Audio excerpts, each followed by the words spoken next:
இந்தி பேசாத மக்களை திட்டி தீர்த்த போது அந்த எம்பி ஒரு 3/4 மணி நேரம் நான் பொறுத்து கொண்டிருந்தேன். அதன் பிறகு இவருக்கு ஆங்கிலம் தெரியாது, இந்தியிலே நம்ம எல்லோரையும் திட்டுகிறார் இந்த எம்பி, இவருக்கு சரியான பதிலடி கொடுக்க வேண்டும் என்று. என்ன பேசுகிறாய் நீ, என்ன உளறுகிறாய் நீ என்று சொன்னபோது அவன் திகைத்து விட்டான். என்ன வேற ஏதோ சத்தம் வருது என்ன. நான் ஆங்கிலத்திலையும் பேசல, தமிழ்ல இது இந்தியிலையும் பேசல, ஹிந்தி தெரியாது. எவரோ ஒருத்தர் பேப்பரில் எழுதியிருக்கிறான் ஹிந்தி வைகோவுக்கு தெரியும்னு சொல்லி. தெரியும், 4 வார்த்தை தெரியும். ஏக் டாக்ஸி, ஒரு டாக்ஸி வேணும்னு டாக்ஸி ஸ்டாண்டுக்கு ஃபோன் பண்ணுவேன். 2 நம்பர் மீனாபாக், என்னுடைய வீடு மீனாபாக்கில் இருக்கு, அங்கே வா. பிறகு இன்னொரு வார்த்தை என்ன, அவன் அவசரப்பட்டு வேற பக்கம் போயிட்டான், பஸ் பஸ் பஸ் பஸ். அப்போ பஸ்ல நிறுத்து, நேராக போகணும்னா சாரா சாரா சாரா. இந்த 6 வார்த்தை தவிர இந்த குதிரைக்காரன் பாஷை எனக்கு தெரியாது. அதை நான் சொன்னேன். அவன் இன்னும் அதிகமாக கூச்சலிட்டான். ஏன் கூச்சலிடுகிறாய்? தமிழ்நாட்டின் பக்கம் வந்து விடுவாயா நீ?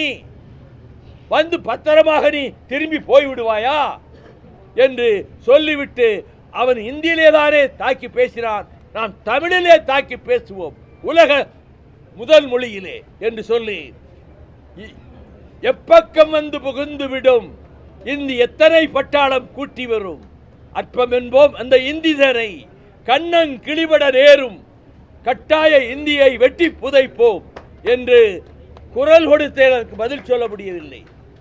நிர்மலா சீதாராமன் அவர்கள் அமித்ஷா பக்கத்திலே உட்கார்ந்து இருப்பதால் தமிழ் தெரிந்த நிர்மலா ஏன் வைகோவுக்கு மறுப்பு சொல்லவில்லை என்று நினைப்பார் என்பதற்காக எழுந்து நீங்க பேசுறது தப்புனா, அம்மா நீங்க பேசுறது தான் தப்பு, அந்த ஆள் பேசுறாரே இந்திக்காரர் அது முழுக்க தப்பு, இதை நான் எங்க போனாலும் சொல்லுவேன் என்று சொன்னேன். ஆக நாடாளுமன்றத்திலும் நான் தமிழ் உரிமையை, திராவிட இயக்கத்தின் கொள்கைகளை, திராவிட இயக்கத்தின் லட்சியங்களை ஆழமாக பதிவு செய்திருக்கிறேன்.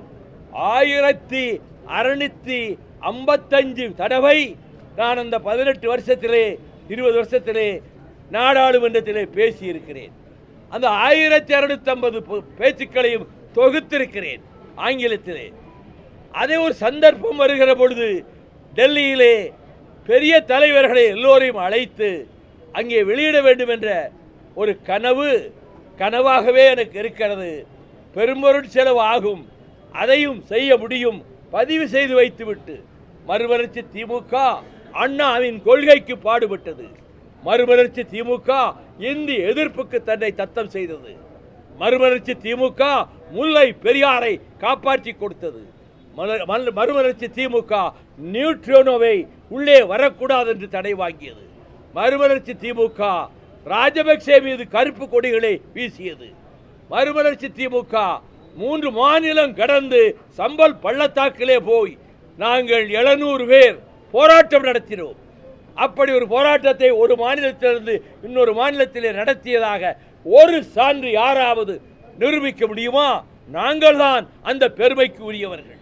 எனவே என்னுடைய தோழர்களும் நானும் தொடர்ந்து இதுவரை சொல்லி வந்த இந்த லட்சியங்களை வென்றெடுக்க, இந்த கொள்கைகளை வென்றெடுக்க நாங்கள் தொடர்ந்து இந்த தொடக்க நாளிலே 32ஆம் ஆண்டு தொடக்க நாளிலே வீர சபதம் ஏற்றுக்கொண்டு நாங்கள் பாடுபடுவோம் என்பதை இந்த நேரத்தில் வாழ்க வாழ்க தந்தை பெரியார் புகழ் வாழ்க, வாழ்க வாழ்க தியாகராயர், பிட்டி தியாகராயர், நடேசனார், தொரவாட் மாதவன் நாயர் புகழ் வாழ்க வாழ்க, அறிவாசான் தந்தை பெரியார் புகழ் வாழ்க, பேரறிஞர் அண்ணா புகழ் வாழ்க, முத்தமிழறிஞர் டாக்டர் கலைஞர் புகழ் வாழ்க, திராவிட இயக்கம் வெல்க, திராவிடம் வெல்க.